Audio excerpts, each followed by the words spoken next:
Vicky express में आपका स्वागत है। आज की कहानी है बुद्धिमान राजा की कहानी। सालों पहले एक नगर में एक बुद्धिमान राजा राज्य करता था। उनकी बुद्धि और होशियारी की चर्चा दूर दूर तक थी। राजा कभी भी बिना सोचे समझे कुछ नहीं कहता और न ही किसी आरोपी की बात सुने बिना उसे सजा सुनाता था। उसकी बुद्धिमत्ता के चर्चे सुनकर आसपास के राजा, रानियां और राजकुमारी आदि उनसे जलते थे। इसी जलन के चलते सभी उस राजा की बुद्धिमत्ता की परीक्षा लेने के लिए नए नए तरीके अपनाते थे। हर बार राजा दूसरे राज्य के शासकों द्वारा ली गई परीक्षा में खरा उतरकर खुद को होशियार और योग्य राजा साबित करता था। एक दिन राजा की परीक्षा लेने के लिए एक राजकुमारी आई। उसके हाथों में 2 फूलों की माला थी। दोनों माला में से एक असली फूल से बनी थी और दूसरी नकली से। उन दोनों मालाओं को देखकर उनका ये भेद बिल्कुल पता नहीं चल पाता था। इसी वजह से राजकुमारी ने राजा के सामने दोनों मालाएं रखकर पूछा, हे राजन, अगर आप बुद्धिमान हैं तो बताइए कि इनमें से कौन सी माला असली है।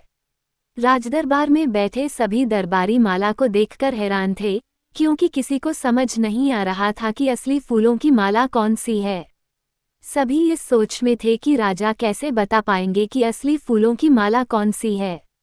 राजा भी माला को देखकर परेशान होने लगे।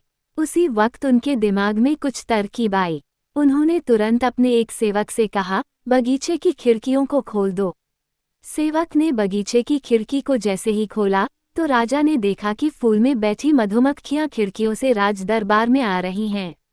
वो कुछ देर मधुमक्खियों को ही देखते रहे। जैसे ही एकाध मधुमक्खी एक फूल की माला में बैठी, वैसे ही राजा ने कहा कि अब मैं बता सकता हूँ कि असली माला कौन सी है। राजा ने तुरंत उस माला की तरफ इशारा किया जिस पर मधुमक्खी बैठ रखी थी। राजा की होशियारी देखकर दरबार में मौजूद सभी उनकी तारीफ करने लगे। सभी कहने लगे कि हर राज्य को आपके जैसे ही बुद्धिमान राजा की जरूरत है। राजकुमारी भी राजा के बुद्धिमत्ता देखकर खुश हो गई। उसने भी बुद्धिमान राजा की तारीफ में कुछ शब्द कहे और वहां से अपने राज्य की ओर निकल पड़ी। कहानी से सीख, अगर व्यक्ति अपनी बुद्धि का इस्तेमाल करे तो वो हर प्रश्न का सही जवाब तलाश सकता है और हर मुसीबत का हल भी निकाल लेता है। सुनने के लिए धन्यवाद।